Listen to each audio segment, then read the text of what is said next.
great. So I get there, and she's like, come with me, and we like go to the bathroom. It's noon. And she's like, do you want a bump? Oh. Okay. Sure. And so I go back out, and she's like, okay, so I really just thought I was going to be there watching. And she was like, let me go introduce you to the house mom. And I was like, cool, what's a house mom?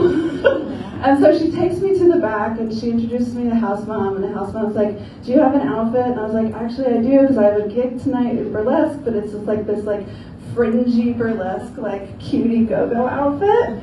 So that's what I had in my bag, and Lauren let me borrow her pleasers, and I was like, okay, I guess I'm doing this. And the house mom's like, yeah, sure, you can, whatever. And I was like, oh my God, I can't believe it. She was like, yeah, what's your name? And I didn't even think about it. I was like, Peekaboo, it's Peekaboo. Because that was my burlesque name, but I remembered that I didn't want to strip as Peekaboo, but I told her my name is Peekaboo anyway.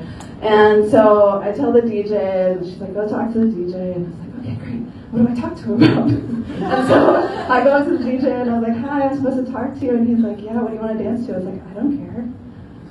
And he was like, what? I don't care, like anything, just play anything for me. And so I'm sitting there, and we're figuring out what I'm going to dance to. And I think maybe I have some time, but I'm so nervous, but I don't have any time. And he taps me on the shoulder, and he's like, you're up. And I was like, this is what?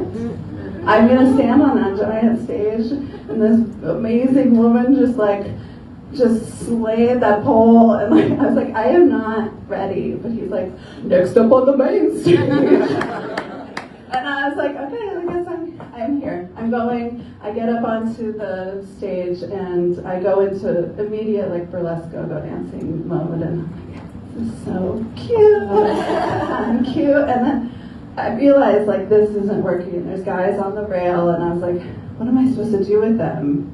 And all of this is going through my head. Like, I am on a stage, this amazing stage. I'm working, and this is it. Like I'm doing the thing, and it didn't even register that I'm like doing this thing that I had wanted to do for 10 plus years.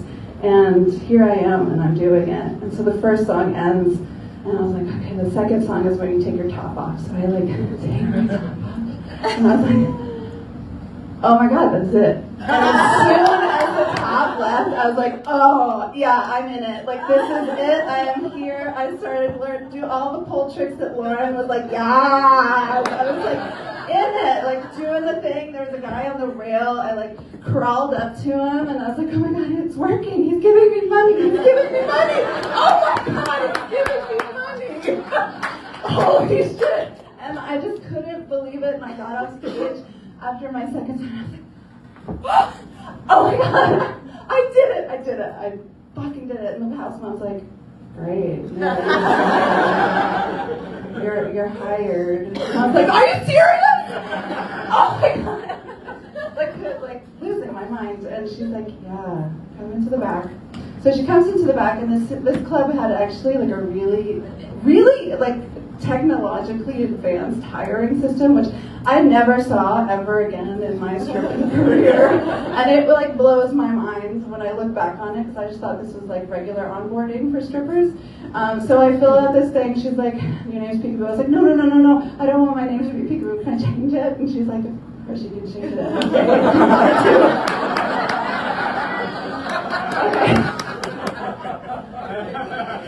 Great. So I fill out my paperwork. She takes a photo, which is standard. Usually it's a creepy Polaroid that like the manager keeps in his desk. I don't know, but this is like in the computer. So like when you showed up to work, you like say like, my name is Lily. That was my stripper name forever. So like Lily is here, and like your face pops up on the computer. They're like, oh great, and it's computerized house fee. You're like, you're here at noon, so it's only $40. I'm like, what, you know? So it's like really high tech, not any scene ever again. And then after I fill out my thing, she puts me into this tiny room. And it's like an office space in the room, and she puts a VHS in this little like Pornovision, you know, those like ones with like back in the day with like the little 13-inch TV that had a VCR connected to it. They had one of those in the back room, the onboarding room. And it was this amazing onboarding video. Like, welcome to Sin City, the job of your life. And like this whole thing, like explained how you could use the tanning beds and how much the VIP rooms are and how much the little champagne rooms are and like what the rules are and all this, what you can do and can't do, and like, but it was all really funny. Like, it was like watching like this hilarious spoof of a like airline video. And at the end of it, this is the best part, is at the end of it starts they have a clip of Chris Rock singing, "There's no sex in the champagne room." And it's like the whole video just trails out, "No sex in the champagne room, there's no sex in the champagne room." And I've been trying to find a copy of this video, and if anyone can find it for me, I will like make out with you.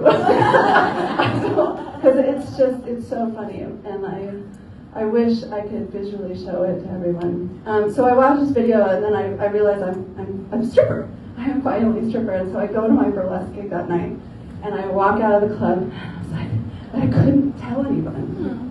So I couldn't tell anyone, I couldn't express how excited I was, and like, this is like this dream, and like the next day I get to go to work at this fucking amazing club in the Bronx and learn how to do all of this stuff. And I couldn't tell anyone. I showed up at my gig, and I had this like extra swivel in my step. And everybody's like, "What's going on?" I was like, "I just feel really great today."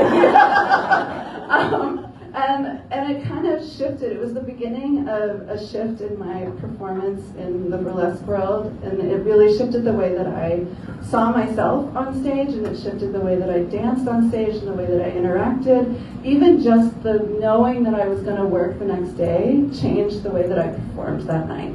And it was it had a really profound effect on me.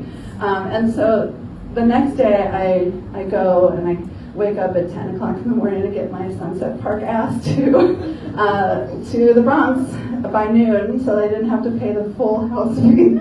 And I worked for the first time, and it was one of those moments where like I had no idea what I was doing, and every single moment was weird and awkward, and I'm a really shy person, and it's hard to talk to people, and I realized on that first day, like, oh fuck, I have to talk to everyone. I was like, I thought I could just get up there and like shake my ass, and it's really not that easy. So the hardest part of the job was like learning how to talk to someone, and I think I even remember telling Joe Boobs, like, Joe, what am I supposed to talk to people about? And I think you gave me a lot of like really good tips at that time. So I did I had read all these like message boards about how to be a great stripper, and one of them was talk to everybody and always offer a dance. So I'm there on my first day, and I'm looking around this giant club at noon, and I see one guy alone in the corner on this chair, and I was like, well, I'm gonna have to like figure it out. I'm gonna have to get over the shyness and walk up to him and give him a dance. So I walk up and I was like, would you like a dance? No hi, no nothing. Would you like a dance? Not knowing anything, never given a lap dance my entire life. And he was like, yeah, sure. And I was like, I was like, of course he's gonna say no. Like, of course he doesn't want to dance. And he was like, yeah, sure, why not? And he like gets ready. And I was like, what do I do now? And I probably gave the worst lap dance of my entire career, and I had no idea what I was doing. I didn't know where to step. I didn't know how to use the couch. I didn't know what to do with my body. I'd had a lot of lap dances, but I'd never given one. So I kind of knew half the story, but I didn't know the full story. And I did my best and realized that I loved connecting with people in that way, and that as awkward as that lap dance was, it actually became my favorite part of the job was lap dancing and connecting with people. And the hardest part was talking to people, but now it ended up that like it makes me so happy to have that connection with people, and my favorite part about working through the decade that I worked in strip clubs was connecting with people and having conversations and meeting people that I would never have met on my own in the real world, and connecting with them and feeling their energy and giving them a moment that they could remember for hopefully the rest of their lives.